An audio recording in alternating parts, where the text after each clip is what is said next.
Kunja Bihari.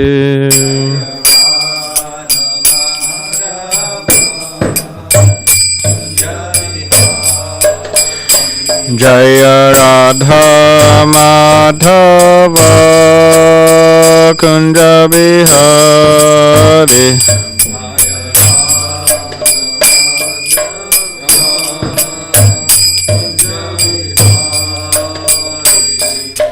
Gopi Jana Vallabha Girivaradari.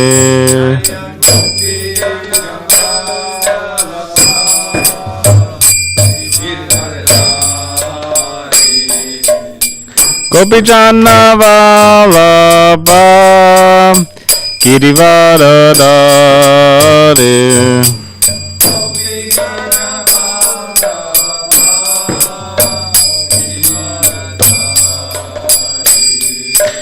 Yashoda Nandana Braja Jana Ranjana.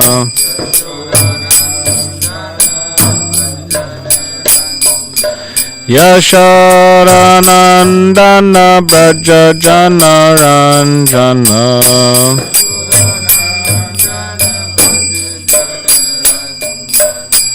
Yamuna Tira Vanachari.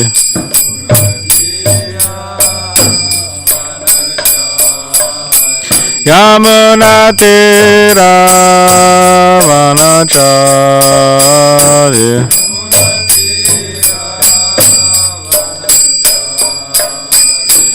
Jaya Radha Madhava Kunja Bihari.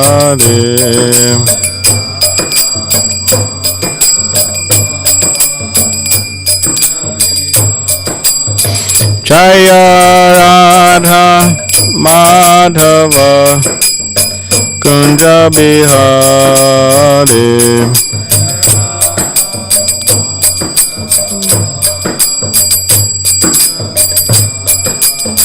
Jaya Radha Madhava Kunja Bihari.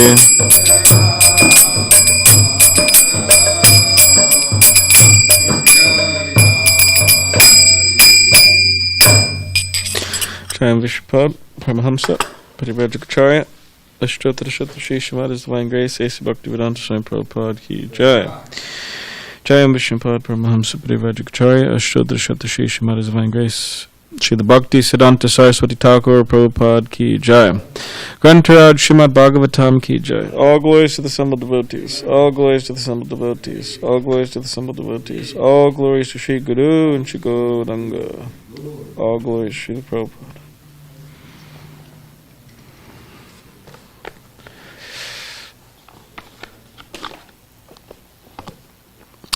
Om Namo Bhagavate Vasudevaya. Om Namo Bhagavate Vasudevaya. Om Namo Bhagavate Vasudevaya. So this morning we were reading from the Srimad Bhagavatam, Canto 4, entitled Creation of the Fourth Order, Chapter 26, King Pranjana goes to the forest to hunt, and we're on text 21.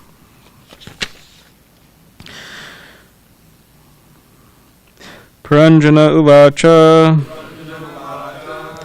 nunam tvakita punyaste Prityayesh Vishvarashubhe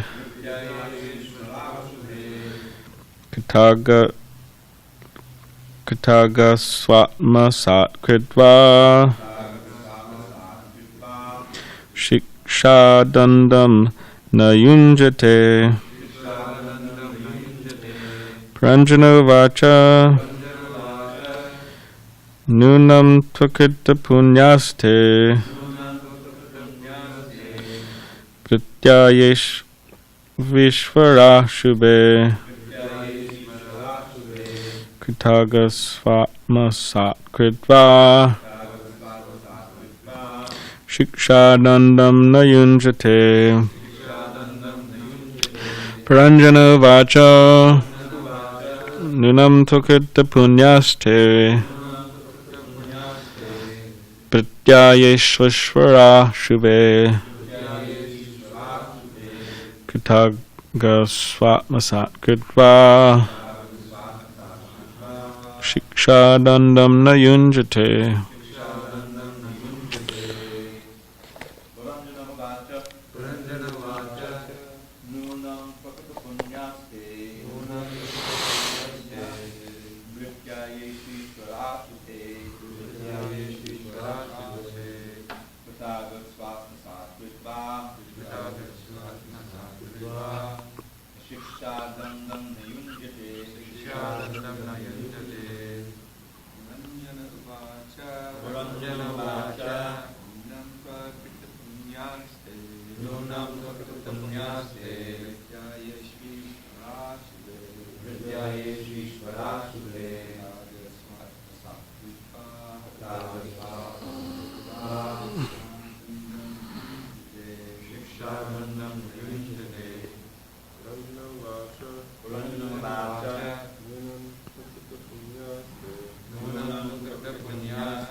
Okay.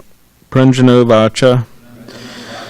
Pranjana said, Nunam, certainly. Two, then. Akrita Punyaha, those who are not pious. Te, such. Prityaha, servants. Yeshu, unto whom? Ishvaraha, the masters. Shubhe, O most auspicious one. Krita Agashu, having committed an offense. Atmasat, accepting as their own. Kritva, doing so. Shiksha, instructive. Dandam, punishment. Nayunjate, do not give. Translation. King Pranjana said, my dear beautiful wife, when a master accepts a servant as his own man, but does not punish him for his offenses, the servant must be considered unfortunate. Purport. According to Vedic civilization, domestic animals and servants are treated exactly like one's own children. And animals and children are sometimes punished not out of vengeance, but out of love. Similarly, a master sometimes punishes his servant not out of vengeance, but out of love, to correct him and bring him to the right point. Thus, King Pranjana took his punishment dealt by his wife, the queen, as mercy upon him. He considered himself the most obedient servant of the queen. she was angry at him for his sinful activities, namely hunting in the forest and leaving her at home. King Pranjana accepted the punishment as actual love and affection from his wife. In the same way, when a person is punished by the laws of nature, by the will of God, he should not be disturbed. A real devotee thinks in this way. When a devotee is put into an awkward position, he takes it as the mercy of the Supreme Lord. Tate nukampam susamikshmano bunjana evatma kritam vipakam hridvagva purbir vidadan namaste jiveta yo mukti pade sadayabak. The Srimad Bhagavatam, Canto 10, Chapter 14, Text 8. This verse states that the devotee accepts a reversal of his own position in life as a benediction by the Lord, and consequently offers the Lord more obeisances and prayers, thinking that the punishment is due to his past misdeeds, and that the Lord is punishing him very mildly. The punishment awarded by the state or by God for one's own faults is actually for one's benefit. In the Manusamhita, it is stated that the king should be considered merciful when he condemns a murderer to death, because a murderer punished in this life becomes freed from his sinful activity, and in the next life takes birth cleared of all sins. If one accepts punishment as a reward dealt by the master, he becomes intelligent enough not to commit the same mistake again. Om Jnanita Vedandasya Gananjana Shalakaya Chakshudhanamalitam Mena Tasmai Shri Gurave Namaha Mukam Karitivachalam Pangam Langayate Gidim Yat Kripatamaham Vande Shri Gurun Deditaranam Vancha Kapadibhishta Kripa Sindhu Bevacha Patitanam Pavanebhyo Vaishnavebhyo Namo Namaha. Jai Shri Krishna Chaitanya Prabhu Nityananda Shri Advaita Gadadhar Shivasadi Gauda Bhaktivinoda. Hare Krishna Krishna Krishna Hare Hare, Hare Rama Rama Rama Hare Hare. I'll read the translation again. King Pranjana said, "My dear beautiful wife, when a master accepts a servant as his own man, but does not punish him for his offenses, the servant must be considered unfortunate."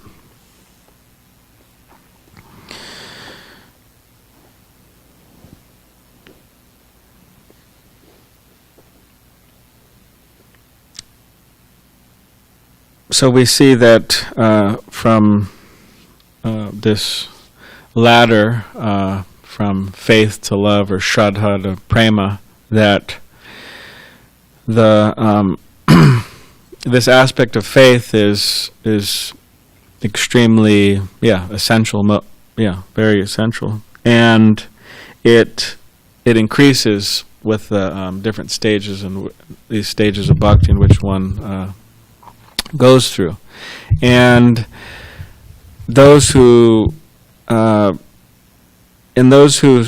not able to retain their faith, or increase their faith, or what to speak of just losing their faith, then they can't really continue in Krishna consciousness practically at all in a lot of cases. And people lose their faith for different reasons. As Triveda Prabhu was mentioning the other day, there's mothers and wives and sisters. They're praying for their their husbands and their brothers and their sons to come back from the war. They're praying to God, and a lot of them didn't come back. So then they lost their faith. At least some of them lost their faith. We hope that some of them didn't, but some of them lost their faith. And so whether it's for a reason like that, or so many different reasons, people could lose their faith in Krishna consciousness. Sometimes devotees are mistreated by others in the movement, and they lose their faith. Different reasons. But if one loses their faith, what to speak if they lose their faith that Krishna's God, then why are they going to chant Hare Krishna anymore? Or they lose their faith that their conviction or their realization, even that I'm not this body, then how are they going to continue? Just like, but although there are personalities like that, like for example, there was this devotee. Anyways, I know I saw him come to Krishna consciousness. I kind of saw him leave too, but anyways, for different reasons, it seems as if he lost his faith largely. And I met him recently, and he told me that I don't really have faith in Krishna consciousness, but I have faith that the bhava, the bliss, is in bhajan, is in chanting Krishna's name. So he has that understanding, or that's conviction. But then he went on to say, but I have some problems with some of the fundamental principles of Krishna consciousness. And I said, oh yeah, like what? Like Krishna's God? And he said, yeah, I have a hard time with that principle. And then he went on to explain that, and he said, oh, I don't necessarily want to get into this whole long conversation right now, but yeah, I have a hard time accepting that. And then he was saying that how he used to chant 16 rounds, but now he doesn't chant any rounds. And I was telling him, well, just chant 1 round a day. You don't have to, jump all the way to 16. Just chant 1 round a day. And he said, oh, you know what? I could do that. I think I could try to do that. So anyways, that's good. But then he was explaining how he was like, he had some faith, shraddha, and then he was associated with devotees, right? And then he got initiated, and then anartha nivritti. So he was explaining how he was going through these processes, but then he said, I felt that in my life, I went to some of these, and then I went back, went back to trying to develop my shraddha. So, now of course some people just lose their faith and just, they don't think that there's any happiness in chanting, or they just completely lose it. Anyways, I remember Tirthamaj was telling me that he was on book distribution one time, and then there was this devotee who he met, and she was living in the temple for at least a year, at least. He might have said longer. And she told him that. And then he was talking with her and this and that, and then she asked him, oh yeah, how do you say the mantra? How do you say the full mantra? She didn't remember how to say the full mantra. So, Tirthamaj was saying, I was just shocked. I was like, this person lived in the temple for at least a year. He might have said longer, it might be at least a year though, but she was chanting every day, like on her beads, and then she forgot. That's just see, how much a person could forget. So yeah, people lose their faith, and then they find themselves in strange, awkward situations. Namely, that they don't really have anything like of substance. Without faith, you really don't have anything. And you don't say we don't have anything, but you have, the 3 modes of material nature, which means also the 3-fold sufferings of material existence, right? Sufferings from the body and mind, other living entities, natural disturbances. So by losing our faith, we're put into an awkward situation. And so you could say that, like here, like Prabhupada mentions, an awkward situation. Like when a devotee is put into an awkward situation, he takes it as the mercy of the Lord. So some people are put into awkward situations in their spirit, in their life, while they're engaged in Krishna consciousness, and they just lose their faith. And then they're put into even more severe, strange, bizarre situations of awkward situations. So they didn't really solve their problem. They think, oh, I'm just going to give up Krishna consciousness, and then I'll make my own arrangements for happiness and peace and all this type and all these things. But then they just find themselves in a more awkward situation. So instead of us, you could say that we may have been put into an awkward situation, and we may be in an awkward situation now, and in the future there may be more awkward situations. So instead of giving up our faith, we should try to increase it. As Prabhupada says, offer more obeisances, offer more prayers, not give up, and then just be really put into an awkward situation of illusion, complete illusion. And there's many devotees who have been put in so many different awkward situations, and they remain completely faithful to Krishna and Krishna consciousness. Just like in, it was Russia, right? That salted bread book, Russia. I mean, it was like, so, it's actually difficult reading that book. There's certain stages where it's extremely difficult to read, because how violent and cruel those people were, government and KGB, how cruel they were to the devotees. Very difficult to read, actually. It's actually, at some points, quite graphic. But amazingly enough, those devotees, they retained their faith and they increased it, going through those difficulties. And and then I'm just thinking of, there's so many examples in the Bhagavatam and recent examples, but I'm thinking of a devotee. I'm thinking about a few devotees in kind of recent times. I just met one of them. She was saying how she was saying how she came here to visit with her wife and her daughter, take darshan the other day, but she's originally from LA and now she's living in Colorado, but she was saying how she had her daughter like 2 years ago, and then right after she had her daughter, 2 months passed and her father passed away in a car accident, here in Southern California.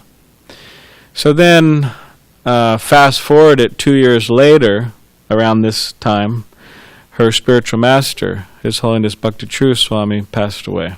So she lost her father. She had a daughter, and then she lost her father, biological father, and then she lost her, didn't lose, but her spiritual master passed away, left this world.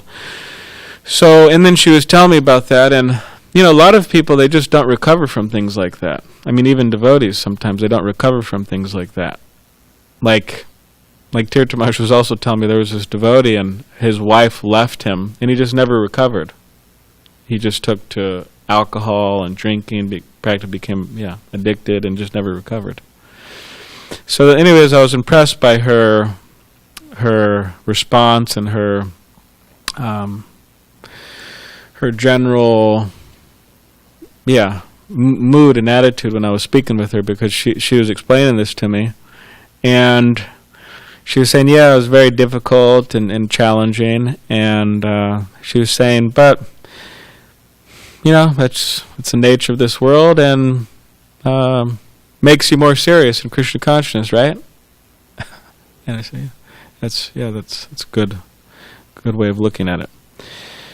Not that she's goes into this funk of depression and the mode of ignorance and intoxication and losing faith in Krishna. How could you do this to me, Krishna? Right? I mean, from her parents are devotees, so from what I mean, a lot of the times, sometimes devotees who grow up in that situation, they live a fairly pure life, and you could say following the principles, chanting Hare Krishna, taking prasadam, and she could say, oh well, I've engaged in, I was born as a devotee and engaged in Krishna consciousness my whole life, and why do I deserve this? But she wasn't thinking like that at all. It's a good example. And we also have this other devotee I'm thinking of, but she lost her son due to cancer when he was a really young boy, 8 years old or something. So you're really young. So, but yeah, I was, and as far as I could see, it seems as if her husband lost some faith in, Krishna due to that. But she didn't. She didn't at all. And yeah, I'm always impressed by her when I see her, because each time it's her the day in which her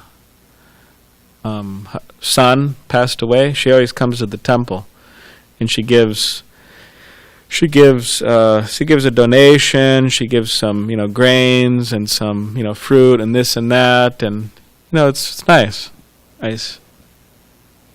She gives some donations to the brahmacharis, so it's not that she lost her faith due to the difficult situation.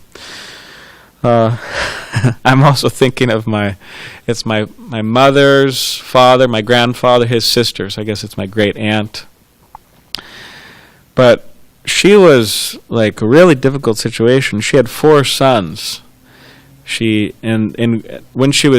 When they're all young, some of them when they're really young, but then they all lived only till their late 20s at most. One of them when they were, 8 or something, he drowned by accident in the river, local river. She lives in Quincy, a very small town, California. It's Northern California, but yeah, so he drowned, and the other one committed suicide, and the other one was killed, and all these just very difficult situations. So she lost all of her 4 sons. And but when I visited her, I was just surprised on how positive she was, and how like alive and jolly and just kind she was as a person. And I mean, she does have her faith in God. I mean, she's a Christian, and she got that from her grandmother, really when she was young. But yeah, I was really surprised, because again, a lot of people, they just really don't recover from that, and they become lose their faith.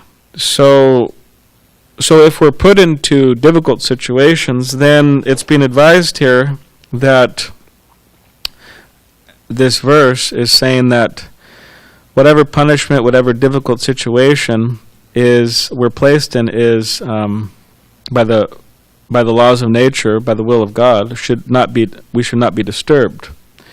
But we should take it as, okay, I am being punished, but we should even take it as I deserve more than this. And someone would say, well, why do I deserve more? Oh, I lived a pure life, relatively pure life. Someone may say. Some people can't say, but someone may say.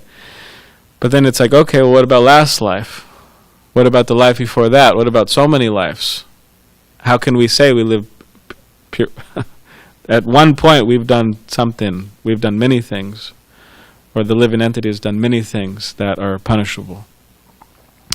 So a devotee thinks, okay, this is due to my own misdeeds that I'm undergoing this, whatever it may be, and therefore they don't take it as an excuse or as a reason to lose their faith. They take it as a reason to increase it. And yeah, Prabhupada says it's not out of vengeance, but it's out of love. He says it twice. Animals and children are sometimes punished, not out of vengeance, out of love. And a master sometimes punishes a servant, not out of vengeance, but out of love.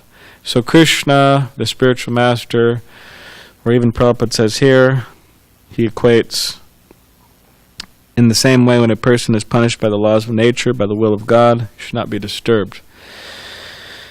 So it's not out of vengeance, but it's out of love, in the sense that Krishna wants to see us come to the right point. And a lot of the times that requires a little danda, danda stick, You're not understanding? Okay, here's a stick. Punishment. And so we should be grateful. We should be happy. We should be. We should take it as great mercy when we are looked after in such ways by Krishna, by the spiritual master. Not because those who aren't, they're unfortunate. It says, like in this verse, it says, my dear beautiful wife, when a master accepts a servant as his own man, but does not punish him for his offenses, the servant must be considered unfortunate. So a symptom that somebody cares is that they will say something to us.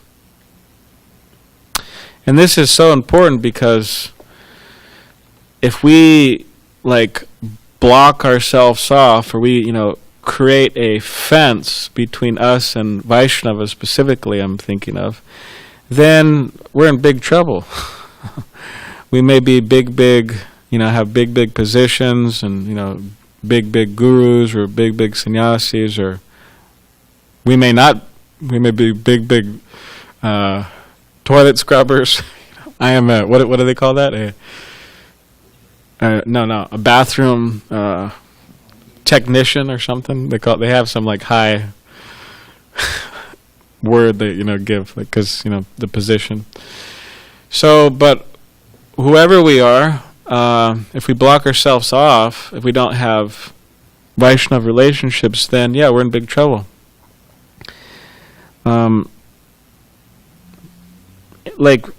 For example, historically within the movement, there's been devotees in very big positions as gurus and so on, and they ran into difficulties. So many different difficulties. They had a hard time following the basic principles of Krishna consciousness, heavy leaning towards, you could say, immoral life, and they left. They left that position of service. And devotees would ask, "Oh, well, why didn't their friend? Wasn't there someone close to them and that could say something to them, and that could, who was their friend?" And then when they think about it, I can't really think who was his friend. He didn't really have much friendship in Krishna consciousness, so nobody, really.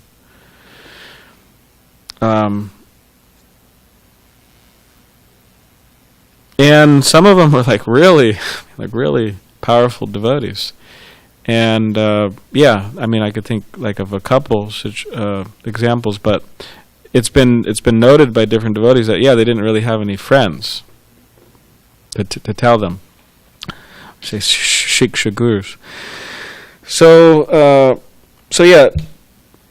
when devotees say something to us, or when they express some concern, even if we may not see how it is right, or we may not appreciate it, or say whatever, false ego's pinched, or whatever it may be, it's good for us.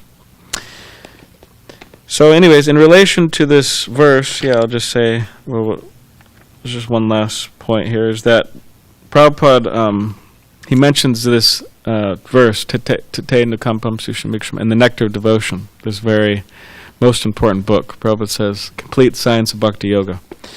And it's in the chapter entitled, Chapter 10, Techniques of Hearing and Remembering, and it's under the section, Expecting the Lord's Mercy. So, I'll just read that. In the 10th canto, 14th chapter, verse 8, it is said, My dear Lord, any person who is constantly awaiting your causeless mercy to be bestowed upon him, and who goes on suffering the resultant actions of his past misdeeds, offering you respectful obeisances from the core of his heart, is surely eligible to become liberated, for it has become his rightful claim. This statement of Srimad Bhagavatam should be the guide of all devotees. There you go. There's the guide. You want some guidance? Or we want some guidance? Here's the guide, Prabhupada says, for all devotees, this verse. 10:14:8, Srimad Bhagavatam. A devotee should not, because a lot of times people say, oh, give me guidance, give me advice, right? Devotees ask. Naturally, it's good. I'm not ridiculing it. It's good. But here, Prabhupada clearly states, this should be the guide for all devotees, this verse. So, A devotee should not expect immediate relief from the reactions of his past misdeeds. So we shouldn't expect, okay, where's the relief from my past? We shouldn't expect immediate relief. No conditioned soul is free from such reactionary experiences because material existence means continued suffering or enjoying of past activities. If one has finished his material activities, then there's no more birth. This is possible only when one begins Krishna-conscious activities, because such activities do not produce reaction, period. Therefore, as soon as one becomes perfect in Krishna-conscious activity, he is not going to take birth again in this material world. A devotee who is not perfectly freed from the resultant action should therefore continue to act in Krishna consciousness seriously, even though there may be so many impediments.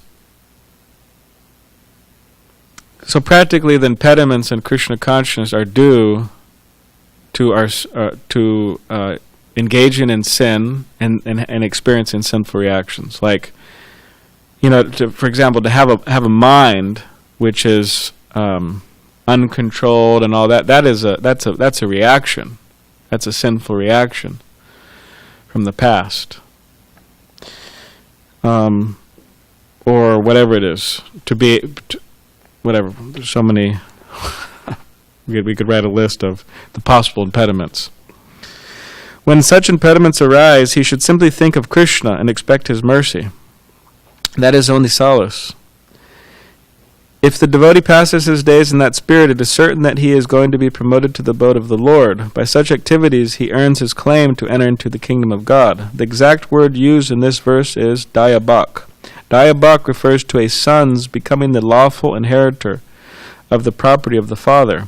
In a similar way, a pure devotee who is prepared to undergo all kinds of tribulations in executing Krishna-conscious duties becomes lawfully qualified to enter into the transcendental abode. So, as said also, that you just stay alive and then you inherit. So, the kingdom of God, Goloka Vrindavan, just stay alive, which means following the four regulative principles, chanting 16 rounds, and trying to spread Krishna consciousness as best as one can. So does anybody have any questions or comments? Vijay Prabhu will give class on Thursday. He had a Zoom. The age of Zoom right now, there's a lot of Zoom going on. Zooms. Which, yeah, it's good. You have a... Just a quick question. So you're just speaking about the... Prabhupada says that... Oh, is it working? I don't hear myself. Yeah, it's on. It's a little low. I am. It's really close to my face. Anyway, so Prabhupada had mentioned how a devotee shouldn't expect immediate relief from his sinful reactions. But I've also heard that a devotee doesn't experience sinful reactions per se from Maya Devi, the three modes, but it's Krishna that arranges particular things for that devotee. So is that referring to like the pure devotee only? Like do neophyte devotees still experience like I mean, as far as I've heard, it's anyone who takes the Krishna conscious, then they're under Krishna now, under Krishna's protection and guidance and punishment. So that's why it's minimized. Yeah. I mean, they have the saying, when you're in the kitchen and you're cutting and vegetables and you cut your finger, and they say, sometimes you hear devotees say, well, I probably deserve my hand getting cut off, but it's been minimized by Krishna. Now it's just a little on my finger. So yeah.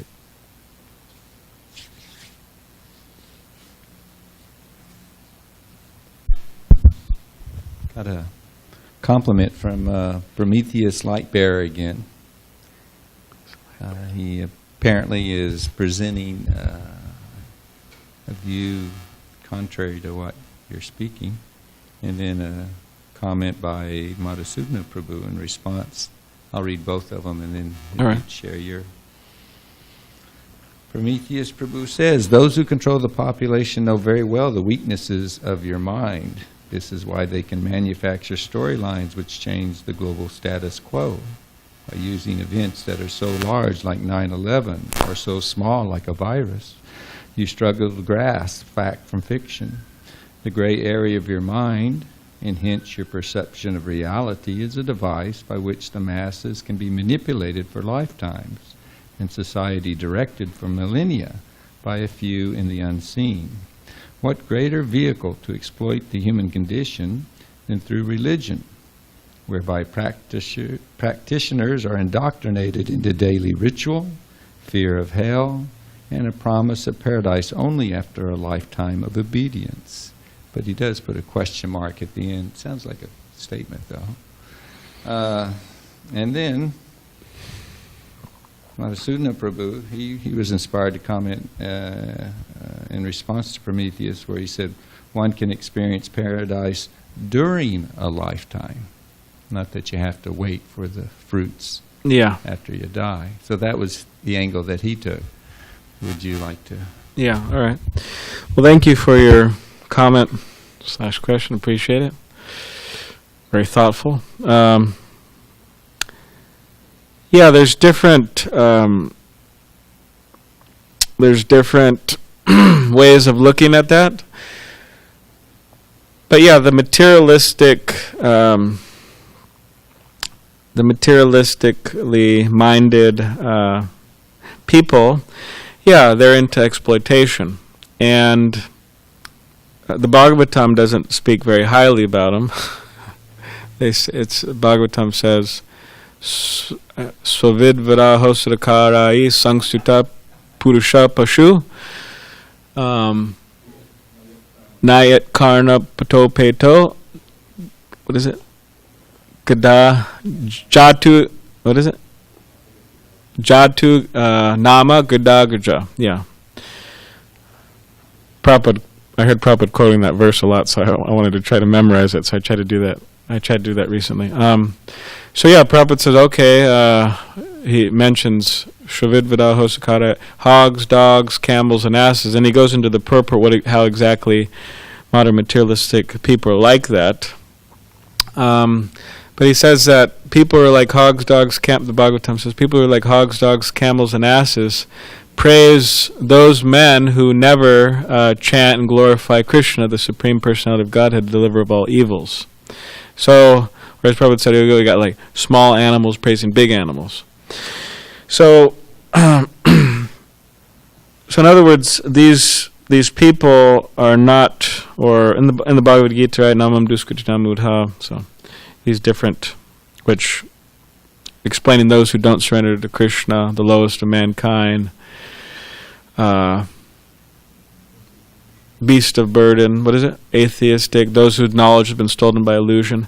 So, yeah, we accept, in essence, what you're saying, in the part of what you're saying, in the sense of that, yeah, there are people out there who are trying to and are exploiting other individuals. In terms of, usually it comes down to money, getting their money somehow or other. And yeah, that's the history of the human race. I mean, you look at a big history book and so much exploitation, so much war, and people killing people for not good reasons. So now you're bringing up specific examples of 9/11, which obviously you accept that, and some people do accept that. Some people are on agreement with you, and some people aren't. And you're also bringing up the particular virus that's going on, and yeah, some people agree with you and some don't. So, staying out of what exactly is going on with those things, in principle, there are people out there who are exploitative and cheating. That's true. So we accept that. And they do try to control, and they do largely control people through so many things. Movies, music. I mean, who is everybody trying to become like? The Hollywood stars. Terrible. Absolutely terrible. Who are the role models? I mean, we don't even want to, I mean, Shrovid Vidal Hostakare, I mean, the role models are not role models by any, you know. So movies, music, it is all completely, the Christians would say, has been, what do you call it? I want to say sanitized. That's it's demoniac, satanic, demoniac, evil. So yeah, there are people like that. Now, in terms of now of course within religion, people also try to come into religion and use it for exploitation, money, cheating, abuse, and that's happened also historically. And then you're mentioning this idea. They try to scare people into if you're obedient, then you'll go to paradise. But if you're a bad boy or bad girl, then go to hell. Now, within Krishna consciousness, we do accept that there is hellish states that one could be in, hellish planets specifically, but also in this world, hellish states, situations we could be in. But the beautiful thing about Krishna consciousness is that these places, the hellish planets and so on, in which one can go to by breaking the laws of God, breaking the laws of nature, acting against our own nature, they are temporary places. So one doesn't reside there eternally. So that's a lot of the times a selling point for when people come to Krishna consciousness, those growing up in those particular traditions say, hell, damnation, forever. That's a long time, forever. Huh? Unimaginable. Yeah, unimaginable. I mean, it's, yeah. Yeah, what kind of God would do that? And many devotees, they bring up this idea, it's largely like a thought crime, in the sense that they may be very, I mean, materially speaking, the guy's an atheist. He's a vegan, he recycles, he takes care of his wife and children, he pays his taxes, he, doesn't hurt anybody, doesn't go around hurting anybody, and, doesn't lie, doesn't cheat, he follows almost all the 10 Commandments, besides loving God. But okay, because of that, in many ways you could say he was probably better than other religious people, but because of that, okay, damnation for ever, hell, burning in that lake of fire. So yeah, that is we don't accept that. So, and as Madhusudan Prabhu said, we become liberated in this life, experience in the spiritual world in this life. You have to wait. So, yeah. Anyways, there's many things to say about that, but he wrote a couple of minutes later, Madhusudana Prabhu, to experience that the term was paradise in this lifetime, it takes sincerity, humility, practice, and association. Yeah. At this point. And a Prabhu named Vani, he said, the mercy is the reward in the tough love of Radha and Krishna. That's certainly how the pure devotees think.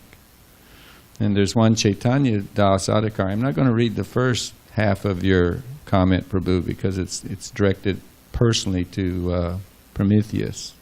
And I don't mind saying that Srila Prabhupada liked a good debate, or he didn't mind, somebody presenting something counter to Krishna consciousness. It gave him the opportunity to show the glories of Krishna consciousness.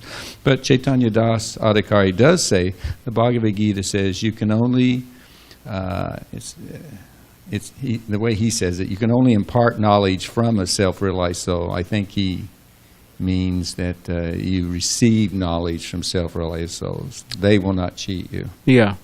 And then Vani also says, we are been guided. We will be guided if we accept and surrender. We're succeeding and growing in our faith. Yeah. Can I add something also, please? a good part of your class was directed at those who have left Krishna consciousness, whose faith had suffered because of experiences in their life. And it reminded me of the quote that Srila Prabhupada said, that we shouldn't be surprised when somebody leaves, should be surprised when somebody stays. And what it refers to is that the potency, how would you say, the strength of the covering potency of Maya is, for us, it might as well be unlimited for the jiva. And once you're thrown, then you can be kicked. Yeah. You'll suffer because your knowledge has been covered by her deluding potency. So that goes on all the time. However, it's worth mentioning that when we speak about Krishna consciousness, there are different levels of realization or practice of Krishna consciousness, and only the neophytes get thrown like that. Only someone who has not really crossed the line of spiritual realization in Krishna consciousness. In the Bhagavad Gita, in the 6th chapter, Krishna says that one who has tasted this Krishna consciousness thinks that there's no higher gain and will not give it up for anything. So you never have an example of somebody who's a pure Vaishnava, what to speak of a perfect lover of Krishna. They would never leave or Krishna consciousness or give up their service to or glorification of, remembrance of Krishna. And they don't even care. We heard it yesterday, wasn't it? By Dravida Prabhu, that they could even ask the Lord, can I go to hell and pay the price for all others' sufferings?